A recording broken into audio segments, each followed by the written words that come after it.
Hello there and good afternoon. You are watching L24 News, Russia-Ukraine special coverage with me. I'm Abdurrahim Kashur, live here from Algiers. The world is still struggling to find a final resolution to Russia-Ukraine war that has seen thousands of dead, millions displaced, and multiple cities destroyed, among many other tragic scenarios. When Russia's operation began, nothing suggested a deadline within which its goals are going to be achieved. Right now, Ukraine is retaking territories as Russia seems to abandon its operation in the north and moves to the east, where its complete focus lies. Russia's military operation has pushed Zelensky deeper into the embrace of the West that has ensured Ukraine is more weaponized. This is what Putin was most upset about from the very beginning. But now, how long is this going to linger on?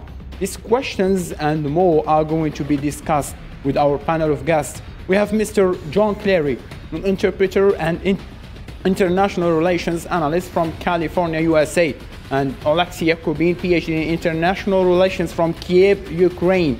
And via phone, we have Mr. Milano Golina, a former government official and an economist from Rome, Italy. Gentlemen, thank you so much for joining us in this debate. Show begins right after this break.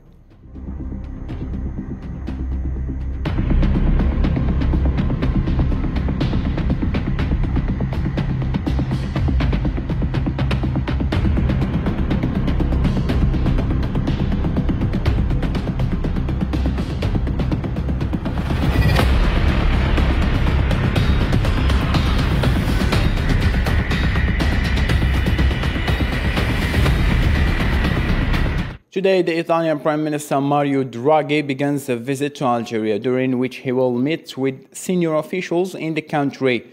Draghi is expected to sign a package of agreements to enhance energy cooperation between the two countries and to increase gas imports as Rome steps up efforts to explore alternative sources following Russia's invasion in Ukraine.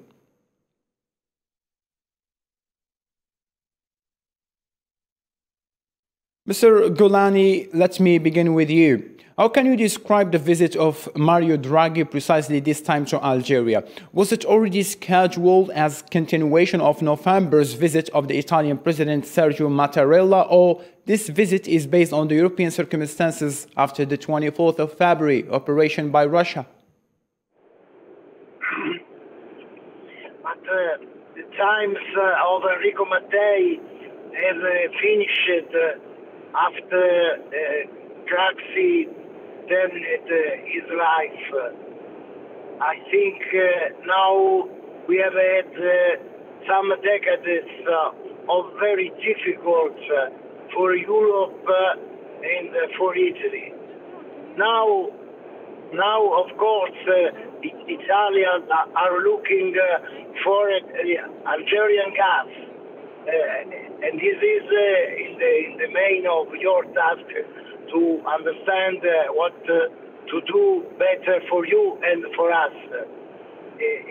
I think the implements will be an implement of the trade of gas between our countries.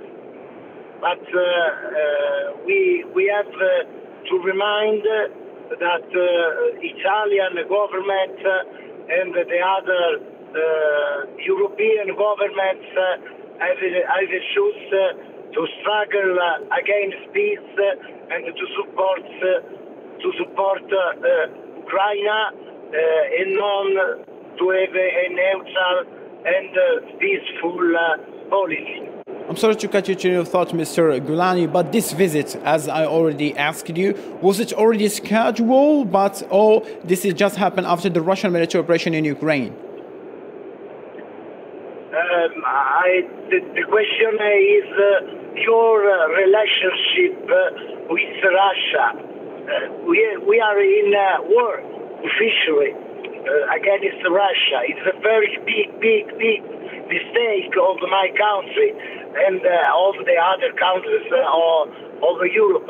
I hope that the scenario will be changed in a couple of weeks when if Marine Le Pen will win with the support of Mélenchon and the change of the policies of Europe, because this situation will be intended like different policies in the future for Europe in monetarian and budget and economic behavior. Understood. Moving on to the second point, Algeria is the second largest supplier of gas to Italy. The Trans-Mediterranean pipeline pumps Algerian gas to the Italian coast at a rate of 60 million cubic meters per day, an increase of 76% last year, reaching 21.2 billion cubic meters. Algeria is the second largest gas supplier to Italy. Algerian gas constitutes 29% of Italy's imports. Export of 21.2 billion cubic meters in 2021, an increase of 76% compared to 2020. Transporting 60 million cubic meters per day, capacity 110 million cubic meters per day. Entered into operation in 1983, capacity 31 billion cubic meters annually. A strategic partnership between Sonatrach and Eni. Eni is the largest foreign investor in Algeria. Mr. Olaxi, now it is quite clear that all European countries are looking forward to have an alternative gas supply from the one of Russia. Do you think that these procedures taken so far will help Ukraine effectively? Yes, it's outcomes of the Russian aggression against Ukraine, because, in my opinion, many European countries now looking on this situation and thinking that Russia, it's not only a business partner, but it's a country with aggression, military, international affairs, and maybe gas and oil and so on. It's one. It's also some weapons in this global maybe battle, in Europe, about the Europe. And in this situation, President of Ukraine, Vladimir Zelensky, calling to the West about some much more higher sanctions, much more restricted to the Russia, because Russian energy sector, it's an important sector for the Russian military machine. And without this financial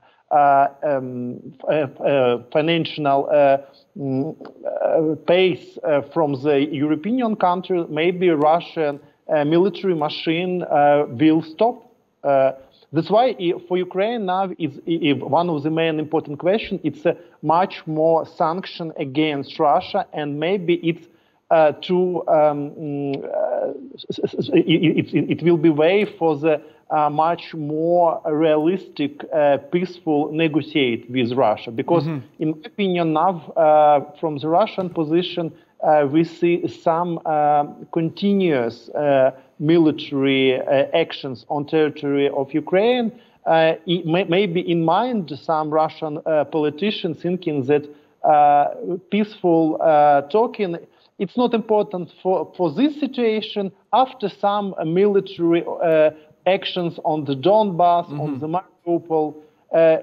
And that's why one of the most important tools to influence Russia, it's much more sanctions, what calling Vladimir Zelensky, sanctions against Russia in the energy sector, especially. We'll come to this point. Mr. John, how can you explain the suspension of Russia last week from the United Nations, or rather Human Rights Council, although there were other countries which have done more than what Russia has committed, but no one dares even point any fingers toward them? What's your point over that? Well, to be honest, despite being an American, I can't sit here and say that the United States hasn't been guilty of things that equally should have gotten them suspended from the human rights or from the United Nations. Obviously, we're not going to be as we're one of the big five, and I was a little shocked, to be honest, that Russia was. I agree with it. Despite, like I said, my own country has been guilty of, plenty of similar things. But I do agree with it. I think we need to, ostracize Russia from the international community through sanctions and through, like you guys have been discussing, getting alternative sources of gas and energy for Europe so that our threats can mean something. Because without that, Russia knows that Europe will do not, that NATO will do nothing. So yeah, it was an interesting development. Sorry to cut you to your thoughts, Mr. John, but the question is why no one condemns what they have done and committed, and you know what I'm talking about, but rather they are all against Russia. Why they are not against a Zionist entity, for instance? That's a great question. Politics, I guess, and so long as the United States or which, for example, as I said, the United States has done things that should have gotten it ostracized from the international community, or Israel, of course, absolutely, but they won't, because the United States is sort of the de facto hegemonic power, and as such, and Israel is one of its closest allies, and so as such, politics, I guess, is the answer to your question. Politics. Mr. Gulani, in Europe, why was precisely Italy and Germany the only ones who took the initiative to cut off relations with Russia? Don't you think that this act will damage the economy of the country real bad, especially that Italy before Draghi with Silvio Berlusconi has got a strong tie with the Russian sides? But United States have a good technical production of liquid gas, regasification and regasification of industries, and they have a big business in this situation, because if Italy will reduce its import of Russian gas, United States could improve it in terms of GPL, liquid petroleum processed gas. For the question of the natural gas, the government of Italy thinks that we'll be able in 3 years to avoid any import from Russia and import all the natural gas from Algeria and other countries that will offer us this fuel, this supply of natural gas. Mr. Gulani, do you think that Algeria and Qatar can replace, and even USA can replace, the gas supplies to the whole Europe, not only one country or two? This is a question of the relationship between single countries. I mean, Germany and Qatar, Germany and Algeria, Italian and Algeria, Italian and Qatar, kind of a systematic relationship between European Union and countries producing natural gas. All right, moving on to the other point. Luxembourg today, European Union foreign ministers meet to discuss imposing the 6th package of sanctions against Moscow amid European division over the issue of halting purchases of Russian oil and gas. Although the expected sanctions will harm Russia to the maximum extent, the European Union's boycott of its energy imports is not officially on the table. According to European diplomats, negotiations are underway. Last Friday, the European Union imposed a 5th package of sanctions on Russia, which include a European ban on imports of Russian oil. Mr. John, coming back to you, this is the 6th package of sanctions over the Russian economy, and yet Russia is still operating in Ukraine. Do you think these sanctions will prevent Moscow to reach its main goal? Or, let me say, Putin is well prepared to face everything? I believe he is, and as far as I had heard, this new round of sanctions still does not include natural gas, which is basically the most important of all of them. Germany gets something like a third of its natural gas from Russia. So until the sanctions include natural gas and include all that we get from Russia, it's sort of symbolic, in my opinion. Mr. Gulani, as an economist and in your point of view, how are these new sanctions helping Ukraine? I mean, what damage can they create in the Russian economy as well as its military? For the oil, I think Russia has not a big problem because Russia could export in China or in India or so on. The question, the main question is the natural gas, because of course it's difficult to export natural gas in China or in India if there is not the pipelines correct. I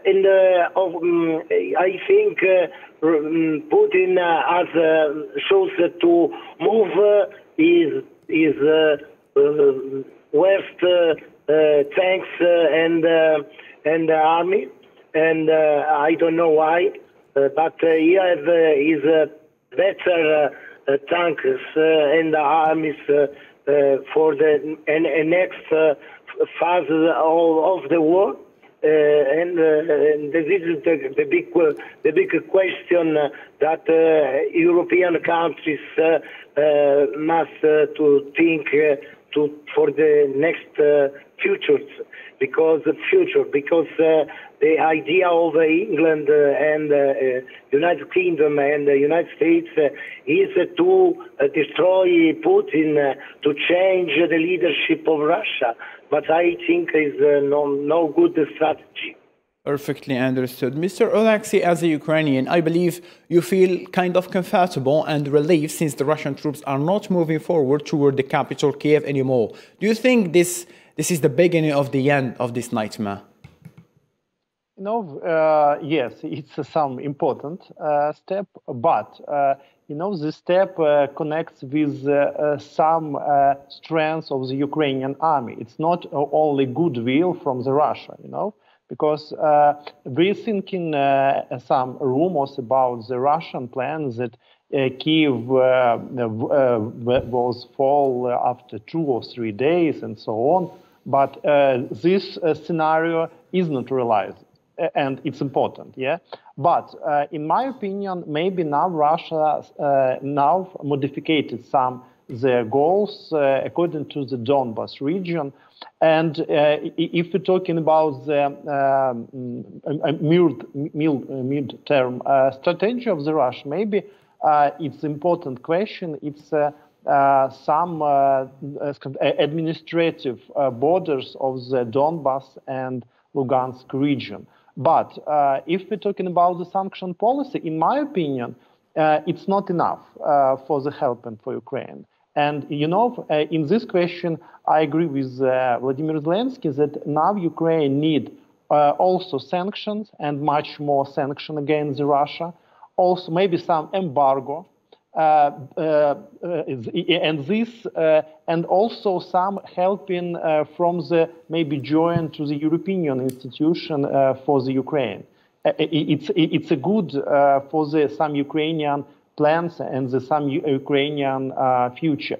But Russia, according to the situation, Russia now need look that this situation, it's not a good scenario for Russia, and maybe it's some tools that Russia in a short future will end their military aggression against the Ukraine. Understood. Austrian Chancellor Kari Nehmar will become the first European leader to meet Russian President Vladimir Putin in Moscow today, Monday, since the Russian special military operation in Ukraine began on February 24th. The visit by the Austrian Chancellor to Russia is said to act as a bridge builder between Moscow and Kiev. Neymar's visit comes after he had met with Zelensky and Kiev Maya in Ukraine on Saturday. Mr. John, do you think that Europe now is at the brink of radical change and division? Last week, Hungary's president approved to pay by ruble to Russia. Now, Austria is the first European country heading to Moscow. A couple of days ago, British Prime Minister was hanging out in Ukraine's capital. How can you read the events happening?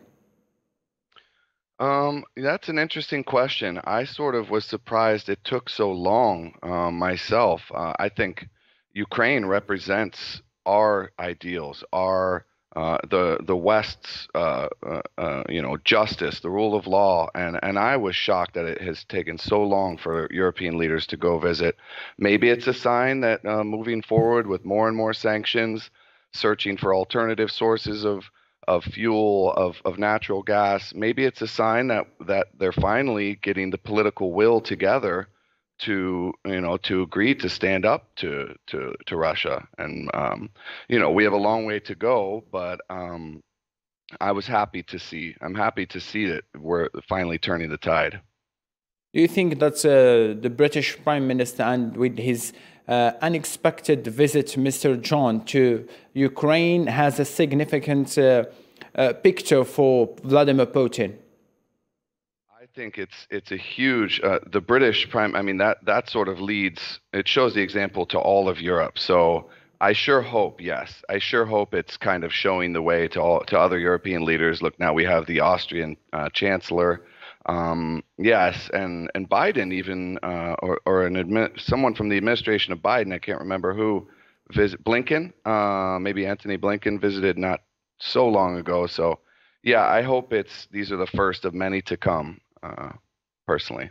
Mr. Gulani, Ukrainian President Vladimir Zelensky warned several times that Russia is targeting all of Europe with its aggression, and that stopping the invasion of Ukraine is essential for the security of all democracies. How true is that? Is that an exaggeration here, or this is the birth truth Europe has to swallow?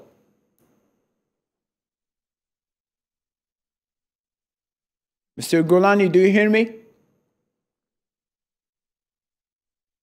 Okay, coming back to you, Mr. Alexis. We will try to go back, Mr. Gulani, later on. Mr. Alexis, it's been now almost 2 months, 47 days now to be precise, since this operation started.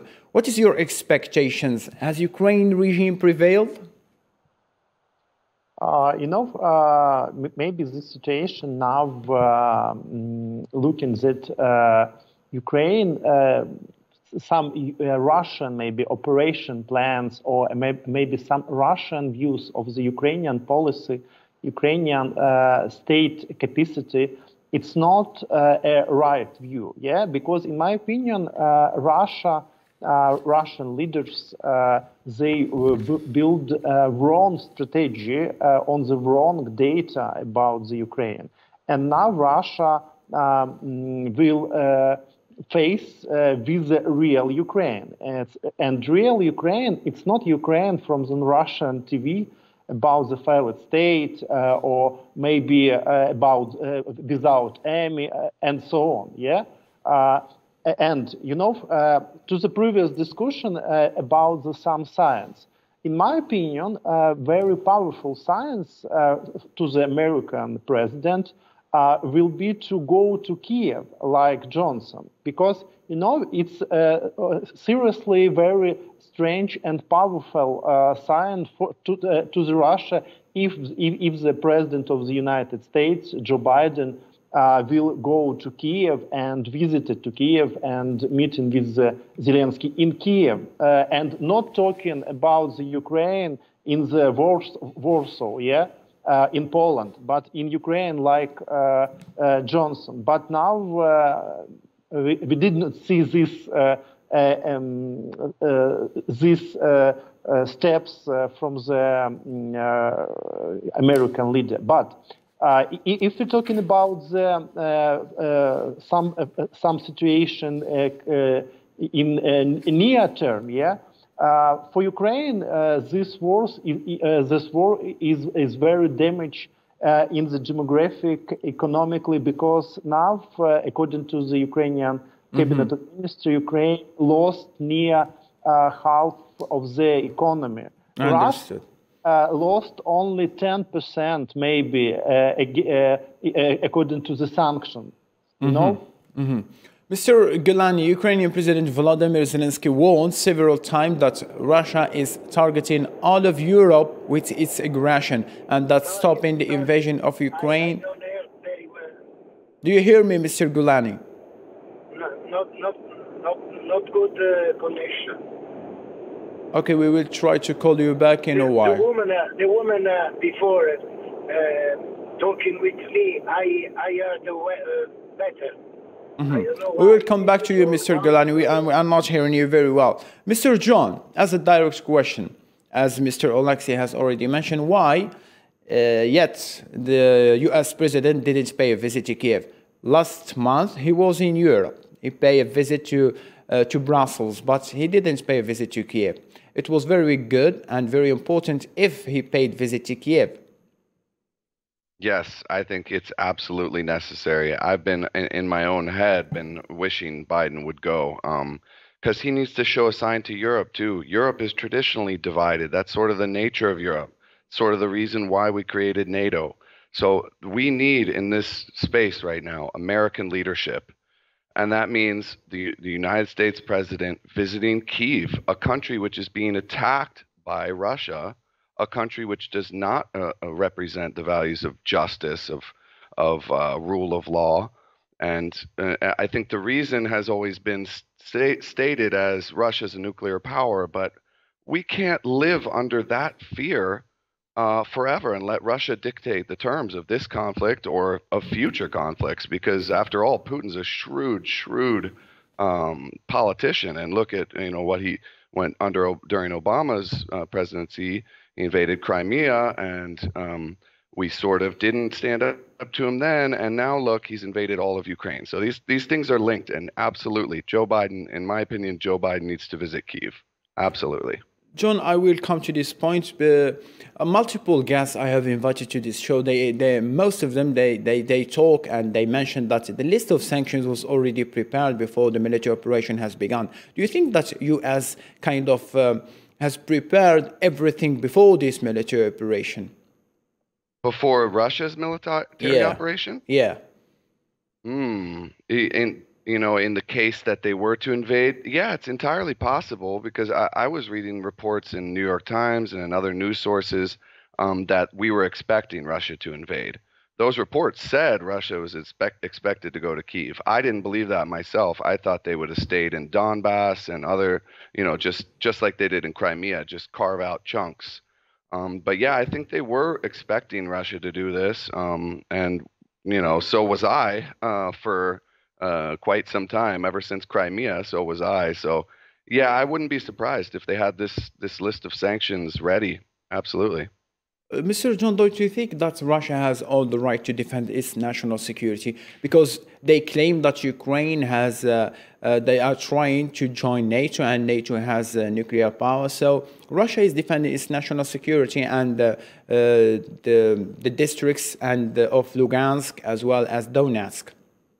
Well, in your question there, you just said defend their national security against Ukraine joining NATO. Is joining NATO an act of aggression? I'm one that I believe that acting just like the United States did in Iraq to preempt a threat, saying, oh, they will represent a threat. I don't agree with that, and I don't agree with Russia invading Ukraine as being a case of them protecting their national security. I think Ukraine wanting to join NATO is natural.